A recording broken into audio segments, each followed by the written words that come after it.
So there weren't too many. I went to the prom, that was about it. And then I went to nursing school, and that was even sparser. And then I got out of nursing training, and it wasn't too long ago. So I was in Vietnam. Then there were plenty of guys. Plenty of guys. And you could be ugly as a stick and they thought you were beautiful. So it was good for my self-esteem.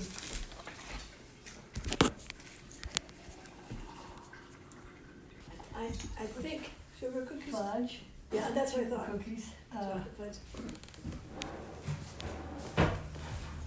It seemed like there were other cookies too. Yeah, there probably were. I probably made at least 2 kinds. Different kinds, Yeah, yeah. we're probably talking too much before she starts. She Oh, wants to okay, get this you on may tape. shut up and, I'm good. okay. When I first went over there, they had assigned me to 29th Evac, which is a brand new hospital up north.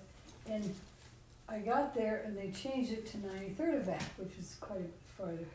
So I had given my address at 93rd. They told me ahead of time what my address was going to be. So Martha sent right away, I think as soon as the plane left, she baked a big batch of, cinnamon rolls. Yeah. I hate to make cinnamon rolls. And so the cinnamon rolls went to 29th Evac, and of course I wasn't there, so they figured out where it was. Well, eventually, it probably took them 2 or 3 weeks to get It there. was a while. And it was hot all the time, hot and humid in Vietnam. Well, they had a little bit of mold on them. Well, none of us minded at all. We scraped a little mold off of each of cinnamon rolls. They were so good. A package from home. Boy, was that exciting when you And got you said news would get around fast when somebody got in the package from home. Yeah. you were One time, Kathleen, I'm gonna do this, let's see, Kathleen sent me a great big box, a whole lot of pieces of fudge, chocolate fudge. Oh, wow. And of course, that was just wonderful. Well, our census was low that particular day on the ward, and there was enough fudge in there to go around and give every one of the patients got a piece of fudge. Of course, they were so young and healthy, they didn't have diabetes, it was okay to give them fudge. But That was and they were so tickled, it was really sweet. Wasn't that nice? I know Kathleen liked that. Yeah, story. I wrote her letter about she. And one of our benefits being there, you got free postage. If you sent a letter home, you wrote free up in the corner. Didn't have to put a stamp on it and get all the way to your mom or your sister's house. I remember when they tell you how much you're going to get, how much your pay's going to be. Of course, I found this out before Vietnam, but first paycheck is real deal. And you get your paycheck and think, well, where's the rest of I it? remember that. What is this FICA Yep, stuff? Social Security took a big chunk. I was telling her about when it was so hot, and you would dance when you got off work. If you'd had a dance, you could dance. One time you wrote me that you'd just been dancing, and it was in your fatigues and your Yeah. combat boots. I think it was 114 degrees. Yeah. Isn't that amazing? I had a friend from North Dakota. In her term, we all were on different schedules. When you stayed a year, you survived a year, you got to go home, which was a real big deal with Vietnam because it sure wasn't like that during World War II. But shoot. Oh, I know what you're talking about. You're talking about when she came home, Minnesota, wasn't it? Edie? Yeah, right. It wasn't Edie. It was another Edie nurse. Kraft? Oh, okay. But it was. She left Saigon, flew out in the middle of December. Thanks, Martha. And it was 115 degrees in Saigon. Wow. When she got home, her parents, of course, had to bring her a coat and boots and gloves and you name it, scarves. And it was like 40 below in North Dakota when she landed. So she went from 115 to 40 below. And she wasn't complaining about it. She was glad to be home. Yeah. Yeah, oh boy. One of the things that was too bad, that was long before the internet, and we all went, the guys a lot of times would come with their whole unit. So you all got there at the same time, you went home at the same time. We just kind of, as soon as they could crank us out and we got past state boards, we're in basic and on our way. And so I didn't have enough sense to keep up with them. The way you come back, you don't want to think about Vietnam, you want to spend time with your family, you want to you get to your new assignment, which was in Colorado, which was wonderful.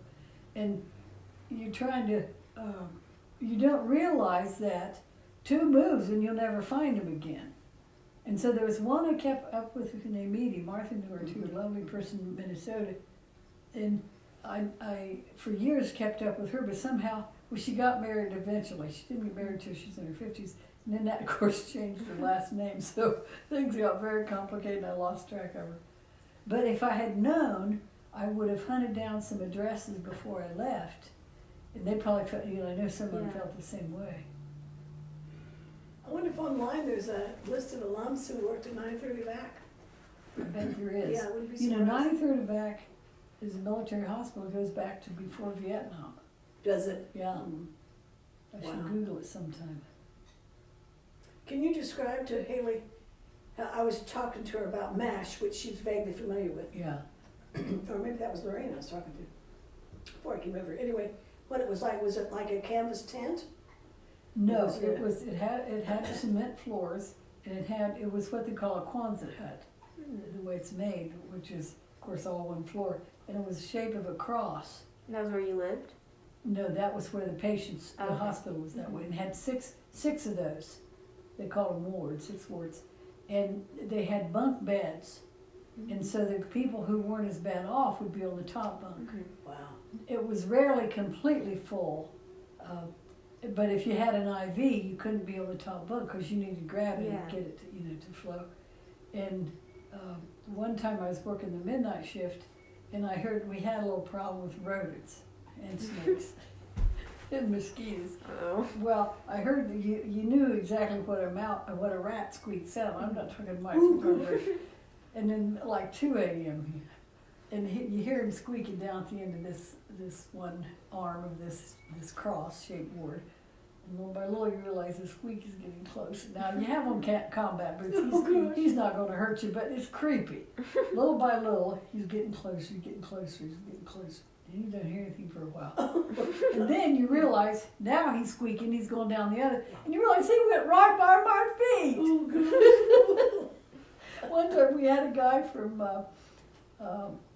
the Midwest, farm boy. I mean, he was just a poor little guy. He was barely old enough to get drafted. He showed up there, and he'd been there about 2 weeks. He'd coming in for the night shift, working the night shift at Corman, and he tried.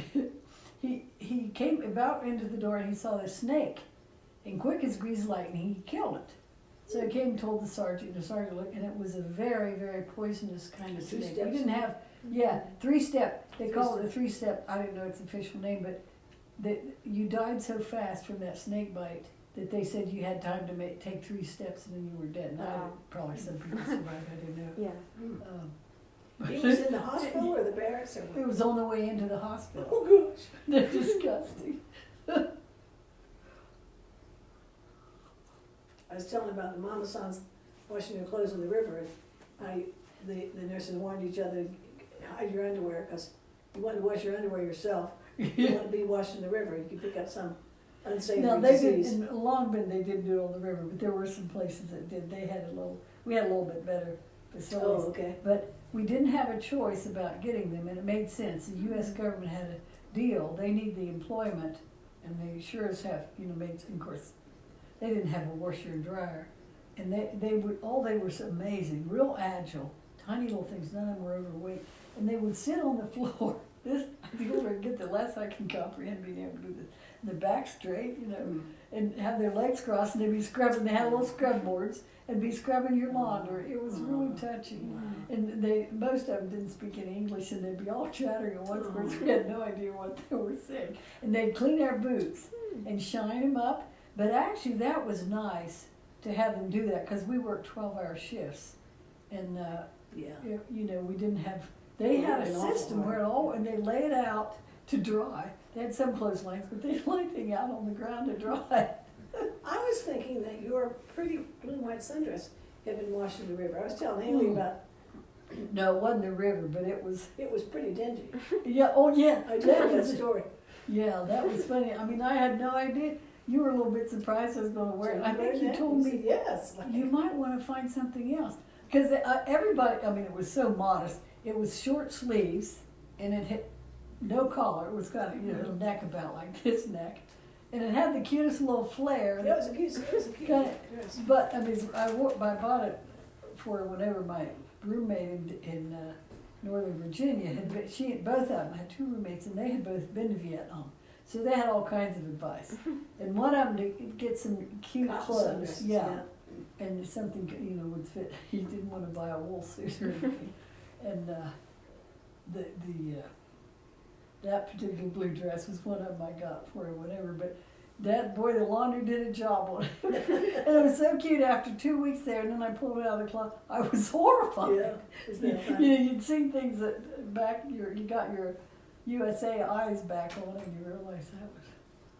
Now, do you have questions particularly that? Maybe some. Like, what was your favorite thing when you were there? That's a good question. Oh, of course. I mean, sounds like a cliche, but the people. Yeah. They were so wonderful, and the guys were so unspoiled. Mm-hmm. I've never in my life seen people that unspoiled. A whole lot of Midwestern farm kids. And see, by this time I was, 22, turned 23 when I was over there. And these guys, some of them were 17, 18, 19. So they kind of felt like little brothers. Mm. And they were all so appreciative. Whatever Yeah. you did, they were wonderful. That was getting to ride in a Jeep. But it tickles me that Jeeps, I don't know if they are right now, but 10 years ago or whatever it was, they started being really cool vehicles. And the idea that you would buy a Jeep when they first started doing that. But it was sure nice to get to, they had a swimming pool. Mm. And it was in walking, it's only about a mile from where the quarters were. Mm-hmm. And it belonged to Third Ord, which took care of trucks and Jeeps and things. That was their job. On this great big base, there's total sand everywhere. And if they had a swimming pool, it belonged to whatever that unit was. Yeah. So it didn't belong to the hospital because there were nurses. Our hospital was allowed to swim in the pool. And this was funny. I had this little, very modest by today's standards, but it was a little bit, I'm not sure that ones at Good Sam would be impressed. It was a two-piece bathing suit, so it showed a little bit of midriff. Well, I thought it was kind of cute, didn't think too much. Well, sometimes some of us would go swimming with the corpsman that we all knew worked with us.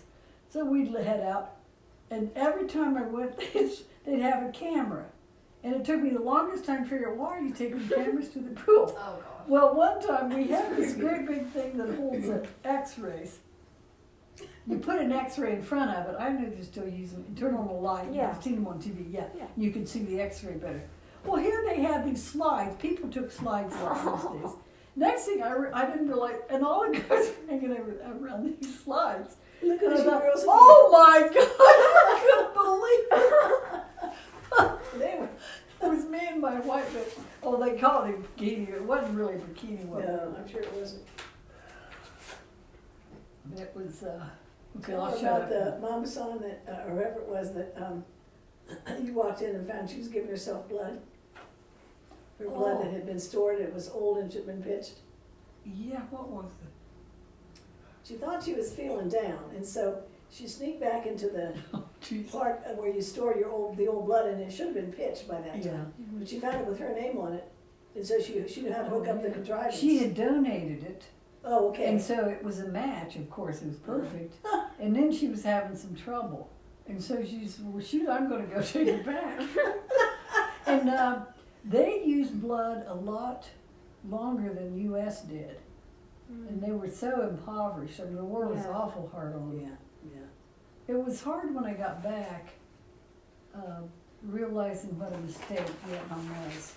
And one time, I can't remember who I was with, Jackie maybe, they had a protest march in Washington. We marched, it was from the commune, that right. group was Yeah, really, Marge's name. where he and I lived in a commune when we first got married because he didn't want to sign a lease, and they were all very much against the war.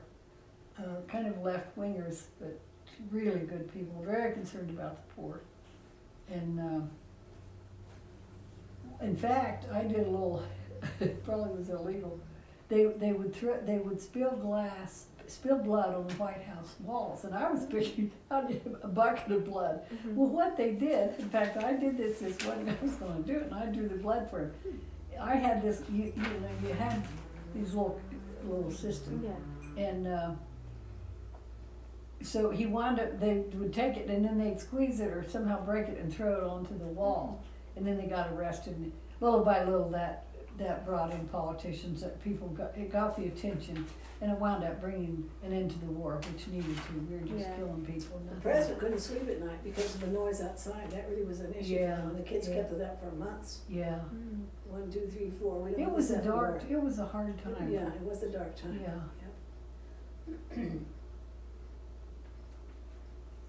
And there's a real good program on Nixon and Johnson on PBS, and they both were just so frustrated with the war. They had the political considerations and not wanting to do what the people didn't like, but realizing that they needed to get out. The military kept hope alive that they could win it, and they couldn't win it. Okay, I need to shut up. Do you have any more questions? Who's your best friend? Well, it changed because Okay. they went back.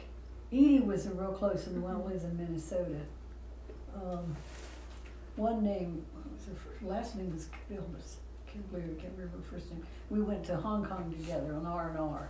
And then we got to have an R&R, which was a week, or 5 days. Then we got to take leave. The R&R was a freebie. You didn't get charged leave for it. So went to Hong Kong on one, there's one, and then one to Thailand, just both beautiful places. And then they had a deal where, if you knew about it, you did it in time, what they call delay en route. And if you did the paperwork ahead of time, on your way home, you could stop in Hong Kong or wherever, Hawaii, wherever, a place that your plane stopped. And then you get on, you make arrangements, and then say in 5 days or 7 days you can get, I did a week, you get back on a plane going to the U.S. So it had, of course, the big advantage, I got to see Japan, because that was the third city to go to, and I knew I'd never get back. And but Japan was beautiful and very courteous, people were very gracious. But they say if you live there a long time, you're still not an insider. Yeah. But that's where you met Sunika. Remember, can you believe we Yes. figured all that out? This was incredible. Pre-tech time. Martha lived in Denver, and she had a friend named Samika who was from Japan, a lovely lady in her 20s, and she wound up going back home to Japan. So when I figured out this deal about getting the delay en route, I wrote to Martha and told her about it. So Martha had the address for a friend. It occurred to her, I wonder if Joe could connect with Samika and they get to see each other. So Martha lined it all up, and I had no trouble finding her. It's the most efficient city on the planet, I think. Yeah. And we spent the day together. Well, I didn't like sushi in those days, but I had heard that really good high quality rice is sticky. Well, I didn't like that kind of I like the kind of rice my mom cooked. Well, so she made sushi for me. And she was so proud of it. And the rice was so sticky. I thought, I bet this is high quality rice. She asked me how, I said, this must be really high quality rice. She was delighted. It was the cutest thing. I didn't have to say, it doesn't have any flavor. Where's the salt? You know, when I think about it, if that wasn't a God moment, Yeah. I think it was when I was still living at the Y. So I hadn't been in Denver very long, but I had the car, that Chevy 2 that you had sold to me. So I met these two young people from Japan. I think they probably stopped me on the street in Denver and asked me where something was. And I was as dumb as they were, but I had a car and it was Sunday. So I said, "What, you want to just drive around and we can look at a park?" And said, well, they were ecstatic. And they hadn't come together. He was also Japanese, and I think he was younger. I think he was a student, and she was maybe 29. Yeah, she was she past was- 25. She said she probably wouldn't be able to find a husband because she was so tall. So I thought it was And too she was bad. 5'6", wasn't she? Yeah, probably. She was Wasn't taller than Byers I, but then, not she like was- 6 feet. yeah. Yeah. So anyway, we went probably to the gardens. By that time, I probably found the gardens. I forget where. We drove all around Denver on a Sunday morning, and they were just so grateful, and I enjoyed it too. You know, I was kind of learning things with them. So she wanted so much to do something for me, and she was very. Of course, she gave me some little presents. I think she sent me some little presents from Japan, like I don't know, stationery or something, you know. And then, but she really, I know that she was extremely happy to be able to get to repay the little things I had done for her by showing you around Well, she Tokyo. was wonderful, yeah. She sure thought a lot of you. Well, I always wondered what happened to her. Yeah. I was telling Haley that was a fun summer in '69 when the three of us were out there. Yeah, was that We were it? fortunate. Let's see, you were in Denver, Mhm. I was in Colorado Springs, and Rose was in not Puebla. Puebla. Teaching catechism, yeah, not Pisa. And we, every Friday, we'd get together and we'd take off for the weekend. And in Mhm. Colorado, any direction is beautiful, it's just Mhm. different kinds of beauty. Yeah. But we remember Mesa Verde and those little things up in the. Oh, I love those apartment things, yeah. Yeah. And I had my first knee surgery around late June, early July, and you picked me, I think about this now, you picked me up from the hospital, I think on July 4th, and we turned right around, drove up to the top of Pikes Peak, remember that? Oh, that's You were so brave when I think about it, and I sat, we were stupid too. I sat in the back You're seat of the stupid, right Mustang with me. with my leg up, Yeah. because I still had Do bandages you on. remember that? And Yeah. Rose was in the front, and we get to Pikes Peak, well, everybody and his brother was up there at Pikes Peak, and so, Mhm. and it was snowing, or snowy, there was snow on the Mhm. ground, and you June. had to, Or no, July. I remember looking back, and there were this whole line of cars driving to Pikes Peak, and you thought, what happens if I start to skid and go down backwards, which looked like it could happen, do you remember that? Yeah, You it were was brave. scary. Yeah. It was interesting to me that the drive back wasn't down was not nearly as scary as the drive up. Maybe we had a drink up there then. I think it might. No, I didn't even think they served it. They wouldn't, cause No, you they had- wouldn't up there, I don't think they Yeah. should. Yeah, it was really. We had some stories that were hard. They had a mailbox system where totally honor system. It was just this thing the sergeant had made. It says U.S. Mail, nothing official. And if you wanted to, I mean, it's supposed to be a little lock on it, but it was never there. You could have picked it up and stole the mail. But we had a guy, orthopedic. I was 6 months, took care of malaria and snake bite and hepatitis, that kind of stuff. And then the second 6 months I was forgot that. taking care of was orthopedics Wow. and the eye people. Well, one guy had surgery or something on his leg or hip or someplace, and he was doing pretty well, and he started to feel a little funny, Oh dear. and we were kind of feeling bad, kind of concerned about it. Got the doctor over there, and we would have to send a corpsman to the doctor's quarters. The phone says you can't imagine how primitive by today's standards. And he came right away, and the guy went downhill fast, and they had one little half donkey, and then that's being kind, respirator, what now they call ventilators. They weren't nearly as good as they are now, and you wouldn't last very long on one. Oh. So they called ICU/recovery room, wanted to know if there's any way could we use your respirator. He said, it's on, somebody's using it, should we take him off of it? Well, ethically, you shouldn't do that. The person who already had it, you just keep, well, I don't think it would make any difference, but but when he first got there, he just came from recovery and he's all perky and happy, and he got a little break from being out in the field, as they call it. And he had written a letter home telling his mother he was doing all right. And he put it in this little funny mailbox. Well, in a matter of 3 or 4 hours, he died. And we were just so shocked and trying to figure what to do. And we're thinking, oh my gosh, she's going to get this letter, and he'll say he's okay, and here he will have already died. And we wanted to protect her from it. And we thought about just going in there and getting it and pitching it. Well, thank God something told me not to. At this point in my life, I think we never should have No, she interfered wanted to with hold it. that letter in her Yeah, hands. right, yeah, and I'm sure he said how much he loved you, stuff like that.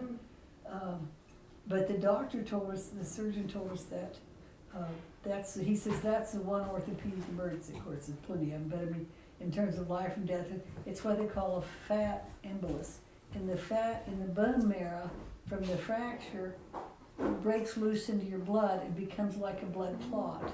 And that's what would have killed him. And he said the timing and everything, he said definitely was and then there was this guy that had somehow from an explosion lost both of his legs and both of his arms. Oh, He was from Chicago, and everybody on in the hospital knew his story. He was very loved, had a real heart, and just kind, courageous kind of person. And he was doing really well, and he was going to get to go back, and he was really focused on that. He's going to get to go back to the States. And something, probably a blood clot, and then he died. And the whole hospital, all these wards, people all over, the doctors, the crewmen, the nurses, everybody knew that story. And, oh gosh. Well, that's touching. yeah, How did they handle the notification back home? I don't know. There was a whole team that did that, and they had a chaplain who everybody thought. The first one was a lot better than the second one, but they were good with the patients. Were you ever with one who was dying that you had to talk to him about dying? You mean in the patients? Not that I talked to him about it. It wasn't ICU, so most of ours, and when you got to, they would send them to Japan. We just kind of passed them up and get them on planes in Japan. Well, they eventually, some of them would come back to Vietnam after, and then they changed the rule later on that, you know what, if you make it to Japan, send them back to the States. So whenever anybody heard they were going to Japan, they were delighted. Good news, yeah. And I had a neat story. We have a family, second cousins, who our grandma Finan was a Colopy, her maiden name. And it's not a real common name, it's Irish. And I was getting a report for the night shift, and the lady was giving a report, and she said, John Colopy. And I got to thinking, I wonder if that's Colopy, spelled Colopy. So I checked, sure enough, it was spelled like our ancestors and cousins and whatever. And so after the report was over, I went back to talk to him. It turned out would he be a second cousin? Well, John Colopy. Oh. And he was a little hard to talk to because he had some hearing damage from Vietnam. Yeah. And I got to talk to him. He wasn't there very long, so right away the next day I wrote Mom and Daddy a letter and told them about it. And Daddy and his granddad were pretty close friends.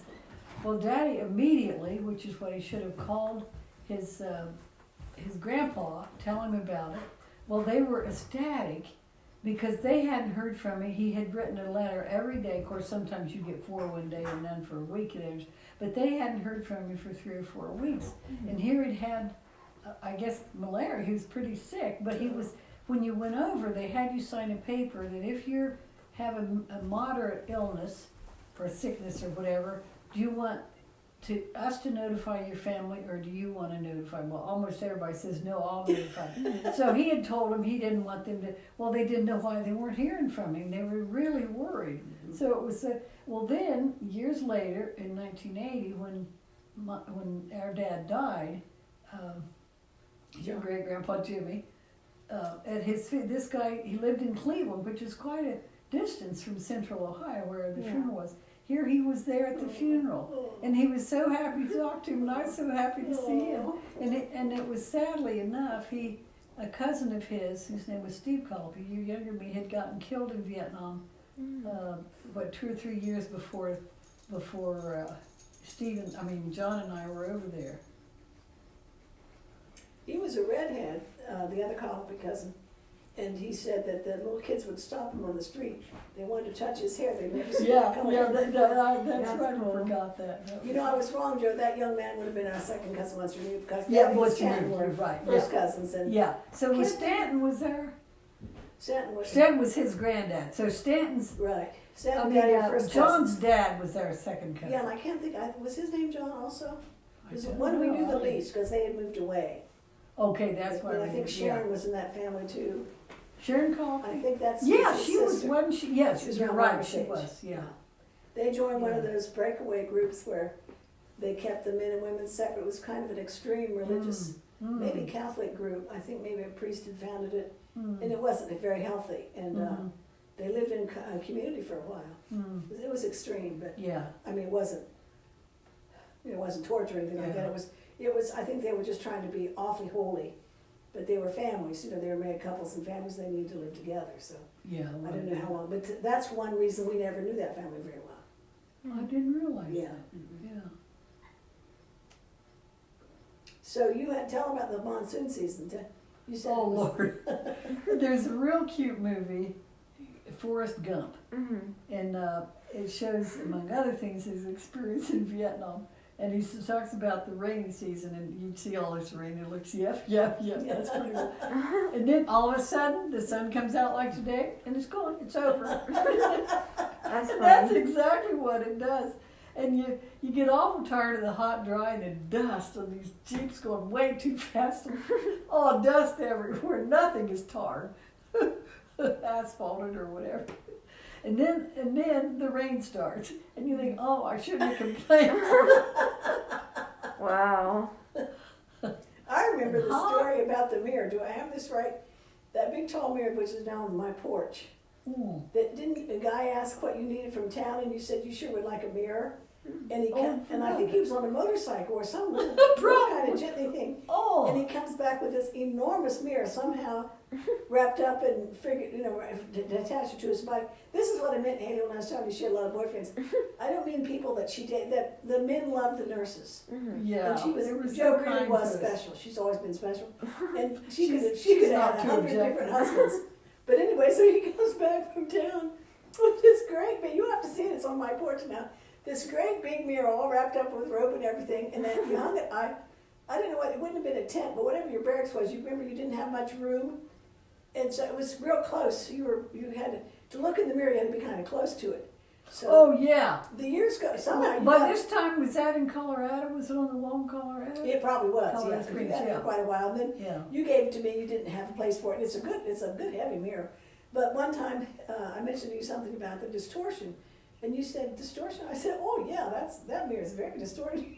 You said, I never noticed that. And then you start, and it's obviously distorted. And then you said, oh, I guess we always had to stand real close to it. And you only notice the distortion Yeah, if that you're 6 makes- or 8 feet yeah. away. When I think of that young man wrapping that mirror up to bring back to the nurse, that was Yeah. so cute. Yeah, it was such- Tell them about the time you have this bomb scare and the lights all go out and everybody has to hide under the beds and everything. And when the lights come back on, the order and the patient are fighting for the mattress. Oh, that was Yeah. it. You would grab a mattress and put it on top of you. Mm-hmm. It's something sounds pretty bad. I Wow. think. But actually, it was the biggest military base in the world, so we were pretty secure. We didn't have near the danger that Yeah. people were someplace else. But there's a bunch of commotion going on. You're the corpsman and this patient were fighting over the mattress. Poor Corbin was so scared. And then he Yeah. said, when the lights go back on, he says, oh no, you can have it, you can have it. He was probably 18 years old, fresh out of Cleveland, scared to death. Yeah. Oh. Yeah. And it was tough on boys when they graduated from high school.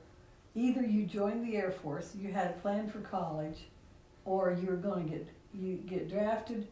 If you joined the Air Force or the Navy, you would have to agree to 4 years. But your chances were a lot better you'd get out of it alive. If you waited around, didn't do anything, they would draft you into the Army if you were physically able to do it. And then you only had to do 2 years or a little over 2, maybe 2 plus basic. And so a lot of my high school friends went ahead and joined the Air Force and the Navy. Mm. Oh, so that was that was more common then during the war, because I was thinking early on more of the guys joined the Army. But once Vietnam came, they probably Right, yeah. opted away from the Army. But yes, that's right. It Okay, was I just forgot plain that part. safer, yeah. That might It was something. If you couldn't get in, and a lot of them didn't have the help to figure out how to do college. I think some of them could have, but their Oh, families sure, it wasn't were like not now. college. Yeah. Yeah. A lot of kids are sharper now and know what the options are and know how to.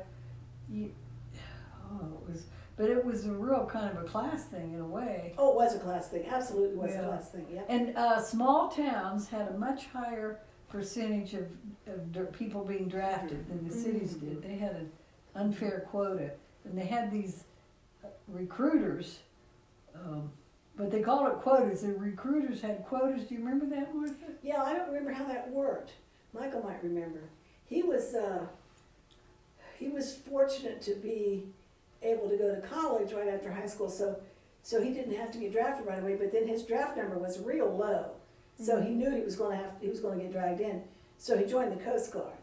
And the Yeah, whole time he was in college, and he had a 5-year program because he took co-op so that he could work as a job part of the time. So that makes it 5 years instead of 4. And his job was with the CIA, which was probably pretty secure, both physically and in terms of getting hauled out early. But he said he doesn't remember this now, but the whole senior year of college, he said he had a headache the whole time. Wow. Because he knew he's gonna have to make a decision Yeah. about, Yeah. so then I said, how did your parents feel about your going and about the Coast Guard? And he said, well, they were very happy I could figure out something Yeah. other than the Army. Of course, they were from Philadelphia, so the Coast Guard is better known along the Great Lakes and along the coasts. Inland, people don't know that much about the Navy or the Coast Guard in general. Mhm. And that's why I remember that hardly anybody we knew when I was real little, you always heard Army. And now, of course, Pat joined the Navy, Mike joined the Air Force, but that was Vietnam era, or close to it. Yeah. And Clarence and George Yeah. and, I think And, Bob Crow, I think he might have been Air Force, my class. Clarence and George were both Air Force? they were, Was George Air Force? George was Navy, Oh, okay. but there were 4 of them. Who were the other 2? George and Clarence and Bill Durbin, Oh, wow. he was in the Air Force, Good for them. and there was another. There were 25 girls and 25 boys in my graduating class. Wow. And ours is bigger than yours. Yours was 38, 35. 35. Mine's 500. Wow, wow. That is interesting. 500 exactly. Is that That's so right? cool. As of right now. Hopefully it'll stay Yeah, the same. yeah, right. Oh, Hopefully those Might 5. be more like 490. Oh. Some of them may not survive this every year. I'm sure some of the boys who died from our school district, there were 5 that died, I think, from our school district, and more of that from the whole county, I'm not sure. Mhm. Now, the whole county has only 50,000 people. Then and now, it pretty much Mhm. stays the same, approximately that. But I think some of those 5 who died they didn't even get to graduate from high school. Mm. They would have dropped out. They wouldn't have been forced to leave like they were during World War II, I don't think. World War II, they turned 18 and got them out there. Mhm. wow. Grabbed their- Before they graduate, like if their birthday, if their birthday was like yours. They gave them their diploma Yeah. and they sent them off to war. Peace out.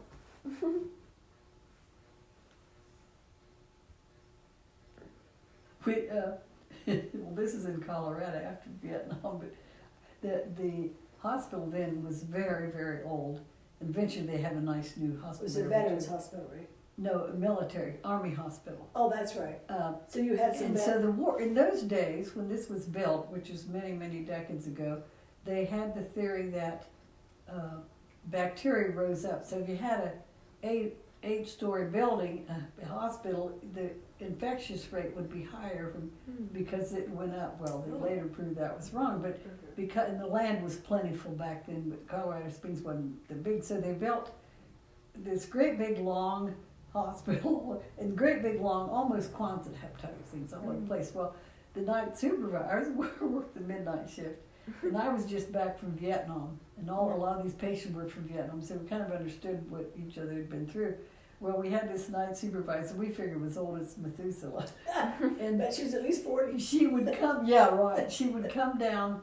You could hear, and she had this little cart, electrical cart, because it was so many.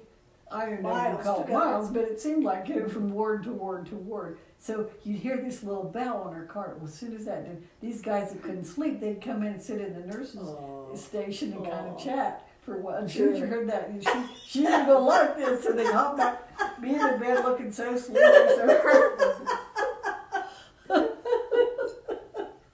I was telling Haley that some of them, when they got injured, some of the paraplegics, they were in such a blue funk that their goal was to get up well enough that they could get their electric wheelchair from the veterans' money, and then go out and kill themselves in traffic. You remember Oh my that? Yeah, God. yeah. But we always hoped that they'd get through that. I mean, Chuck went through some awful hard times, and then he went through. This was our cousin that. Have the girls ever met Chuck?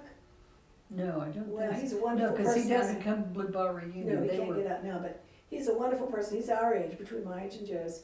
And he went through, he was the Air Force, wasn't he Air Force? Yes. No, or was he, let's see, Peace Air Force Base, that was. Yeah, right. Okay, he so was that's there. where he was. So he was my age, and we graduated in '63, and he probably went in right after that. And he was one of the Blue Balls, of the big family Blue Balls that we're so close to. There were 5 brothers and 3 sisters, 4 sisters, but 1 died. Okay, so he was extremely healthy, and he worked on, he loved, he was at the age where they like to build up their muscles and would work out. And he was, in those days, an awful lot of Christian people, you didn't do the screwing around, pardon the expression, you really didn't.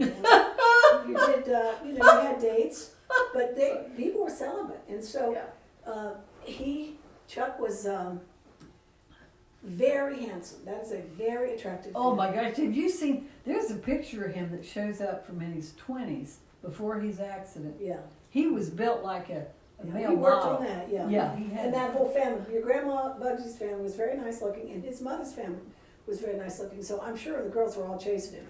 Well, when Real we were in sweet school guy. together, his whole goal was wildlife, and Yeah, we right. would sometimes meet in the woods, and he's trapping, I'm hiking, he's trapping. I mean, he was a very wholesome person. So anyway, after he graduates, he goes to the Navy. Their mama dies the next April of congenital kidney problems. In her 40s. In their 40s, yeah. Well, And they left a big family. So he was never spoiled or anything. Well, he's in the Navy. I think it must have been 4 years.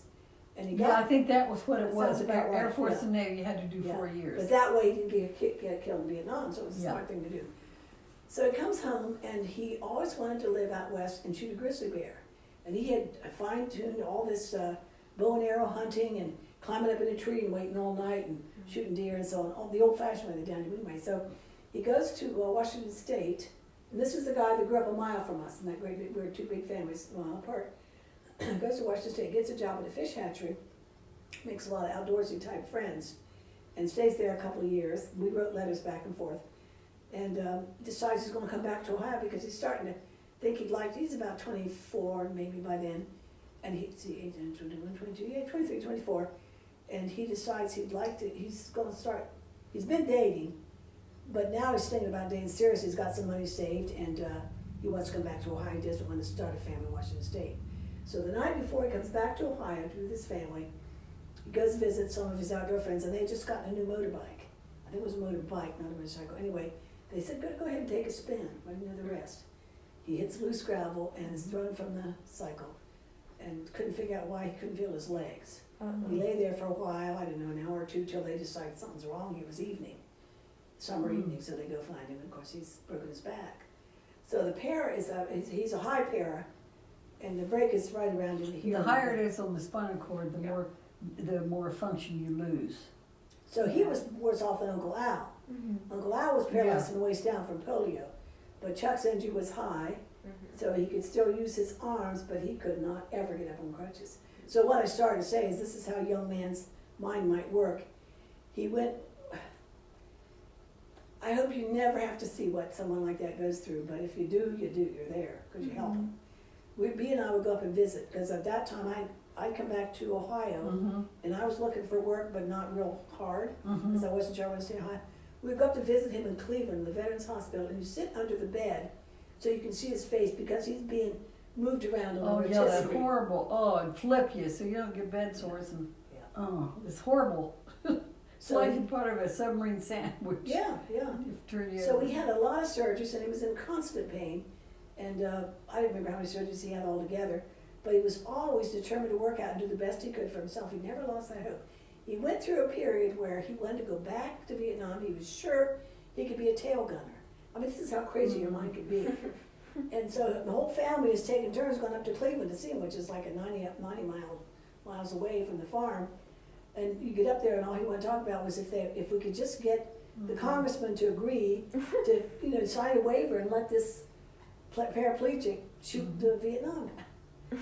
So anyway, of course, thank God that never could happen. But little by little, he just got, his attitude was everything, and he got so much better.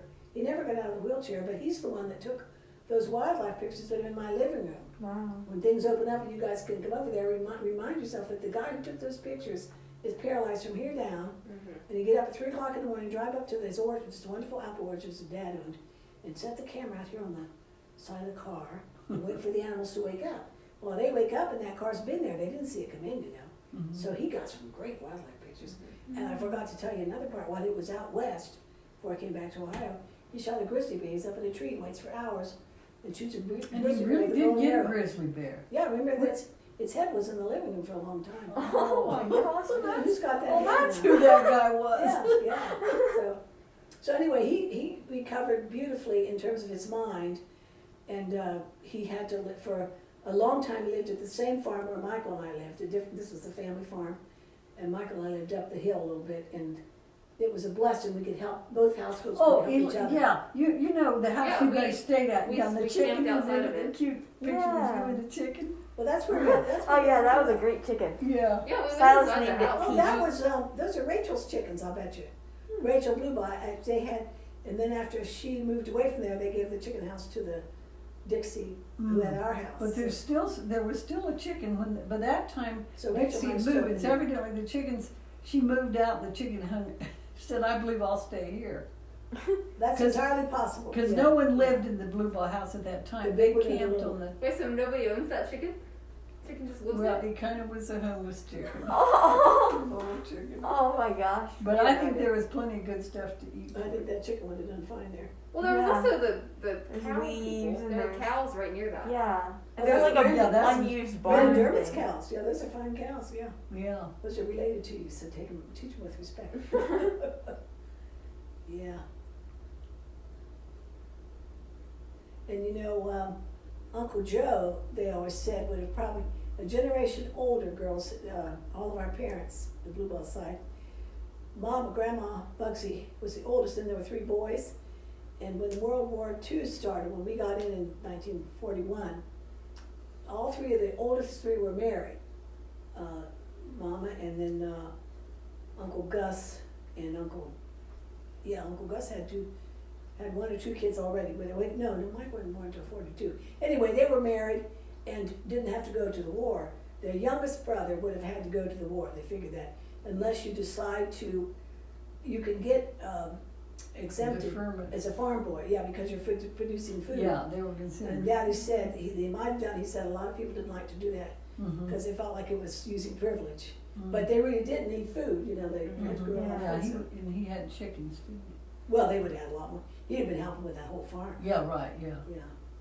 And Mom Curran, who lived in London, so they got into the war 2 years earlier, talked about her dad raising chickens and selling eggs, but they couldn't keep, they had to get rid of everything. Now they couldn't, I mean, he couldn't keep the eggs or the chickens, it was for the soldiers. So they didn't need all. So it was a controlled thing. He wasn't allowed to No, use it for his Sent off the family. chicken. no, of course they wouldn't cheat. Yeah, yeah. Yeah, war's a horrible thing. But when we visit him in Veterans Hospital in Cleveland now, for years he lived on the farm, and then little by little, after Uncle Eddie died, their dad died, it was so hard to heat that great big house, and of course he's in a wheelchair, and we used to have to, his sisters had to Two-story do all the house, yeah. stuff, yeah, and Michael and I had moved away. So anyway, he got into the Veterans Hospital, first in Sandusky, and now he's in Cleveland. He has the best attitude. He could teach a class on, Mhm. you know, how to cope with this stuff. And you know, when they started shutdown with, they couldn't go places because of COVID, Mhm. this shows up on Facebook from time to time. He'll go out, they have a park kind of not too far, so he goes out there. He's quite a wildlife photographer and still taking pictures and watching nature and then posting it for other people. And he's gotten, you think of Ohio as being landlocked, but of course the Great Lakes are up north and Ohio River's down south. Well, because of that park, that little park you're talking about, some veterans groups and some other groups got together and built that logia, you know, outside. Yeah, that real Remember where nice we got to little, go out and talk? yeah, wasn't They that? had raspberries and some Wonderful. little garden. And then near there, the cranes come in, the egrets or whatever. Mm, yeah, And so he's gotten some good pictures, and you think, Yeah. this can't be from Ohio. yeah, But of course, they're near Lake Erie, Yeah. so. yeah, that's true. And when he first moved in to there from Sandusky, well, he first moved to Sandusky from the farm, and both Sandusky and Cleveland had a lot of Catholics, which we don't have down here. So that means there are a lot of there'll be an older retired priest, and he might volunteer to be the chaplain for the Mhm. hospital. So when Chuck first moved there, which is at least 15 years ago, I guess, Cora told me, I don't know when masses, but he goes to every mass he can find. Yeah.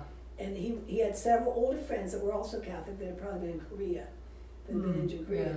They had a nice little group, of course, a little by little they die off. Mhm. And when we go up, we play cards, and we make a lot of noise, and he just has the best attitude. And then the nurses come over, people come over and chat. You know, it's not easy. I mean, as he said, people don't have, all we know is we see him out in public, and he's got a nice starched white shirt on, Nice necktie. looking guy, yeah. Looks nice, looks like he's going to church, you know. Mhm. But in the morning, he'll have like an hour of working with his, your toes want to curl up. Do they go down or up? Down, I guess, when you're paralyzed. Yeah, tend to go down. So every morning, he has a long exercise session where he pulls on his toes, makes them that for that day, try to stay where they belong. And then he changes the bag. He has I guess a catheter, and he has to clean the bag. He's very, very Standard, clean. yeah. Yeah, he always has been. And at the farm, they had a big bathroom downstairs, real old fashioned, you kids, but they rigged that all up, and he had a trapeze thing so he could get on and off the toilet by himself and stuff. He was very independent, and now, I haven't seen him now for probably 2 years. But I've always thought he had a great attitude, and he just looks so good, but it takes a lot of work to get to that point, and he has to raise, in order to not get pressure sores on your behind, you gotta push yourself up many, many times a day. And when you're talking to Chuck, when we were ever since the accident, when you're talking to him, you know he's gonna be going up and down like this. And he has real big, strong muscles. He'll Yeah. lift himself up like. But then eventually your wrists give out. Yeah, right, yeah. He's had wrist surgery and shoulder surgery, Yeah. and he has a really fancy wheelchair now, so he can lean back on the wheelchair. It's very, very big, impressive thing. And he hits the button and he's leaning all the way back, and that takes the pressure off his backside. So they have so many, for him to be alive and healthy at 75, 50 years, he's been in that Wow. position for 50 years. I give him a lot of credit. Well, you know, Uncle Al, Mhm. our older sister Kathleen's widow, who's now 87, is in a senior-friendly place, an incredible guy. He got polio in Korea, on active duty in Korea. And he was only there a month or two, and he wound up becoming a paraplegic from the, but, you know, they had children, he had a full career as an engineer, and a really wonderful attitude again, just a real trooper. And he invented a thing he calls the fat burner about, 15, 20 years ago. Yeah, at least. I think 20. And they lived in their house, and Kathy was still living at the time. And but it's total. He can't use his legs, but he uses his arm, his upper body strength, and it's a hilly neighborhood. And he'd go all around that neighborhood. Well, when he moved into this home, he took the fat burner with him, and he has a little place down in the parking garage, has a car, and has his little Oh, you fat told me burner. this, yeah. Yeah, tell us about That's this. just wonderful, yeah. And I so think he's that's still, one he made from the kids' leftover bicycles, wasn't it? He was an engineer it's like your pretty dad. and he- sturdy, he yeah. fixed I know everything. some of the And parts. he took apart their old bikes, and then he probably had to buy 1 or 2 parts. You probably did. It's a matter of But it's pride, pretty for him, sturdy. pride, not to buy anything if he can help it. And Wisconsin has such horrible winters, and it's so darn cold. He can't. About October, November, he quits doing it outside. And when he can get out, he goes all over the neighborhoods. But now he has. He does it in the parking garage. It's so huge because it's such a big facility. He just goes all over, and he gets 8 miles in about every day. Wow. And he doesn't have to worry about the weather because he's underground. But he's, it's so lonely. I don't want to mess you up time wise. Do you have any questions here that I need to shut up and let you? No, You're doing okay. Yeah. We sure wish you brought a sample of that chocolate fudge Catherine made. Oh, That's a neat so story. I like sweet, that yeah. story. I remember how surprised they were, and their sweet smile. Some of them were kind of shy. Yeah, And, of course. yeah. Poor little guys, when you think how quickly And we they had didn't to have grow up. paper towels or napkins. They wouldn't care. No. Oh, Lordy, they sure didn't. Oh. Malaria was a problem too in Vietnam. And one guy we lost, about 22, he had both malaria and hepatitis at the same time. Oh, And that was way more than his liver could handle. so he died? And we sent him to Tokyo, Oh, that's and so we got sad. a message that he didn't make it. Oh.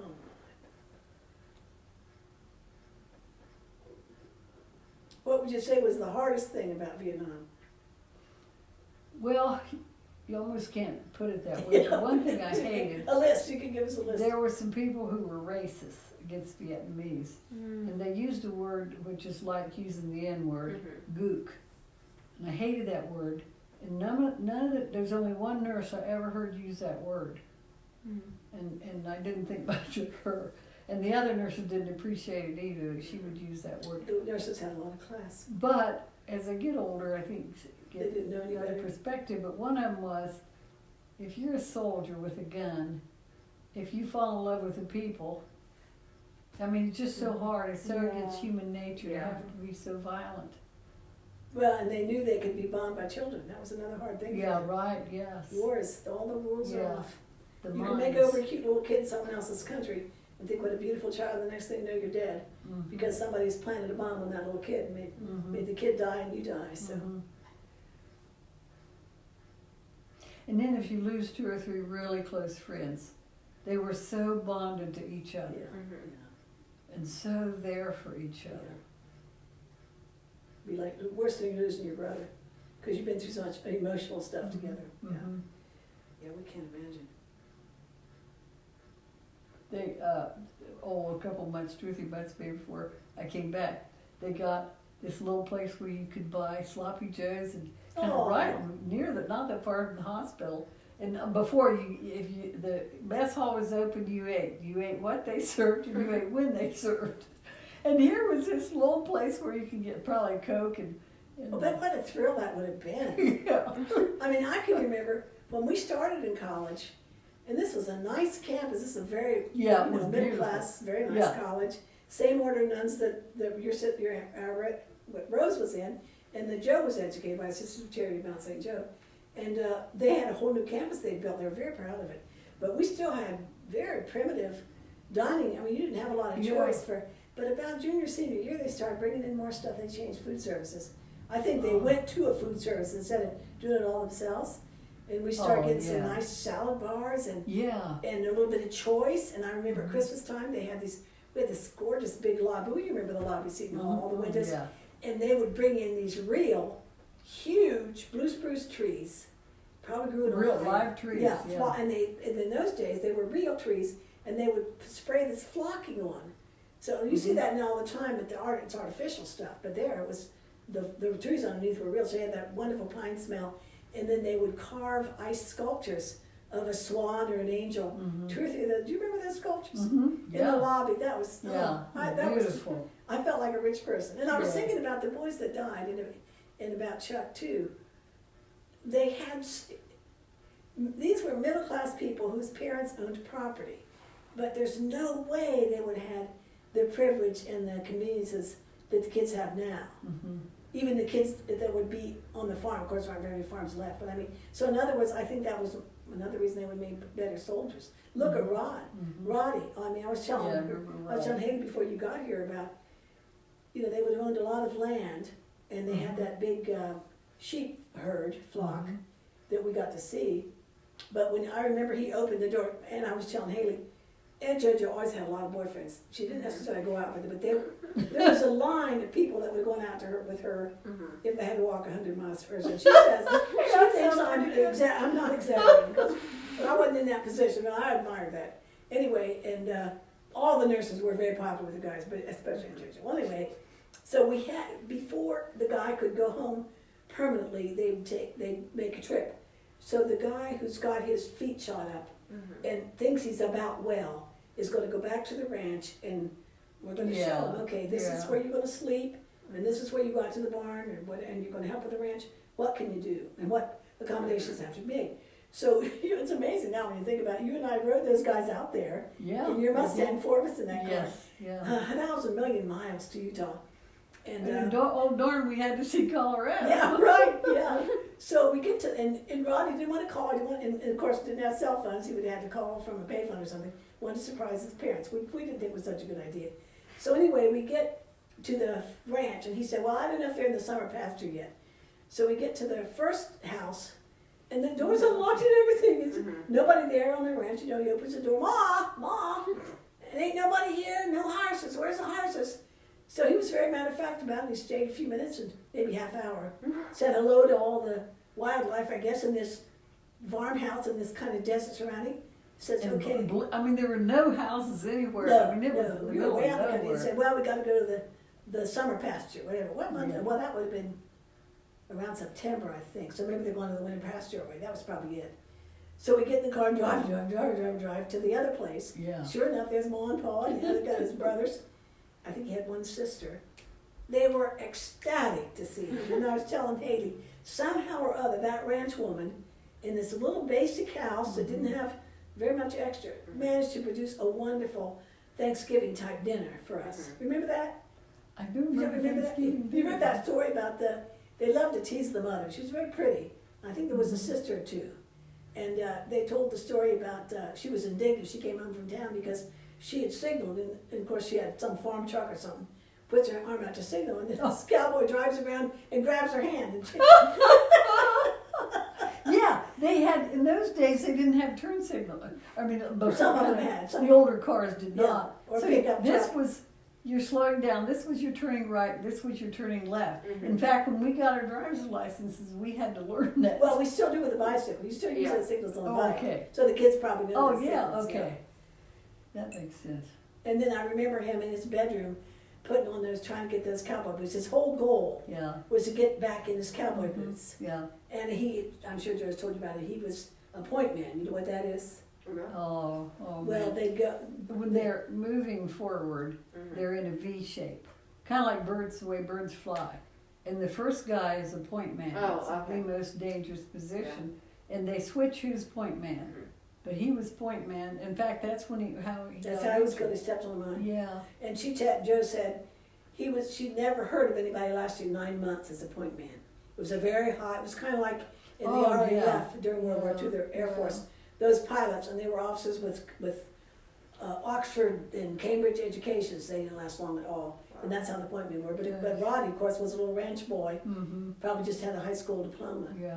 So he got shot up. So anyway, I was telling Haley, it was kind of like he believed, if he believed strongly enough and hoped strong enough, he could get those boots on, and then he would be able to ride in the rodeo again. Oh, that's right. He it was. would have been Yeah. a while before he didn't get them on that weekend, and we don't know how long it took. I remember Yeah. trying to get them on. He unfortunately he was heading towards a drinking problem Yeah, I was situation. Yeah. Yeah, and part of that I think was from pain. I got the feeling Yeah. a lot of pain. So anyway, of course he had to go back to the hospital. Well, that was the plan anyway. They would stay home for a weekend, then they come back to the hospital, and the family gets used to the idea of how we're going to fix the house so Roddy can get around. Mm-hmm. And Roddy gets used to the idea that I guess I'm not quite ready to go home. I always wondered what happened to him. Yeah. Well, they were a good Mormon family. They might have gotten him straight again. He might have gotten he off the certainly bottom. hoped So he had a good family relationship. But I was telling Haley too that, he got 100% disability, 90 or 100, I think it was 100. Did Al get 100? I don't know I what. think Al got 90, Roddy got 100. That means the government accepts that you can't make a living. Well, of course, with today's improvements, you could be in a wheelchair and make a good living, but Yeah. you gotta work at it. Well, anyway, I think Roddy got either 90 or 100% disability, but what they're doing, Anna, is looking at the guy's yearly salary when he's 19 years old. He would make like 2,000 or 3,000 a year riding in rodeos. So what good is that, Yeah. Better than nothing is better. So I've always hoped that I should pray for him more. He was a likable guy. I wish you knew his last name and how to. Oliver. Oh, was it Oliver? Wow. That's an English name. I'm glad you remember that. Gosh, I wonder if we could. Wait, what's his full name? Rodney Oliver. He was from Utah, as they call it. And they pronounce horses or hearses. Remember that song he was always singing? Sunshine, lollipops, and rainbows. Yeah. Oh, I know that Everything song. is wonderful. I mean, you can sing it better than I can. I was glad he liked that song. That's like popular now sometimes. Can you sing it like that? Tell me how they sing it now. Oh, it's just, I don't know how to. Can you sing it, Anna? Sunshine, something like that. Lollipops and rainbows and Everything I is don't know wonderful exactly. is how I feel We're when we're not together. Yeah. Yeah. Haley, one thing that bothers me, kind of looking back on it, is there was quite a caste system in a way. Mhm. The people that had the IQ to go to college and the means and the family who knew how to bring that about had more choices. But Yeah. that these young farm kids who'd never had anybody in the family go to college, they didn't have the money, that, you know, they got drafted. A lot of them got injured, some of them didn't make it. And that I don't think they were properly appreciated when they came back. And especially during the time of the protests against the Vietnam War, they were kind of considered, in a way, the enemy. Well, a lot of the people didn't know better, but that was the wrong focus. It was not their fault, it was the politicians. And a lot of the politicians did it to get votes. You know, kind of, you know, these people who sided with Trump, and you know they don't like some of the stuff he did. It was kind of like that. Because there was a real following, the left and the right, where there was a whole lot of It's kind of like now. chaos. Yeah, right, yeah. Another thing I was telling Haley, some of these kids would have been very good soldiers because they came from farms and ranches or even the slums that they'd had to survive. They didn't have near the pampering that the wealthier kids would have. Or even Michael. I mean, Michael certainly wasn't wealthy, but he was a city boy, and he would have been a mess in an army. There's no way. Patrick would have been much better off than Michael would have been. And thank God, the Coast Guard, he was able to get into the Coast Guard. That was hard enough. Patrick he was very well built, very muscular, and he was always straining his, you know, trying to do something. Well, we had this old Ford Heavy farm tractor, work. and he would lift the tractor up, and he was strong enough to do it, but it was hard for his back. And he went to basic, and was in, I don't know, a month or two in the Coast Guard, and all of a The sudden, National he just Guard, kind of, was it the National Guard? He was in the Army and then the National Guard. I'm sorry, I shouldn't cut you off. Army first, and then National Guard, I think. Remember when we met him in New Orleans? He was still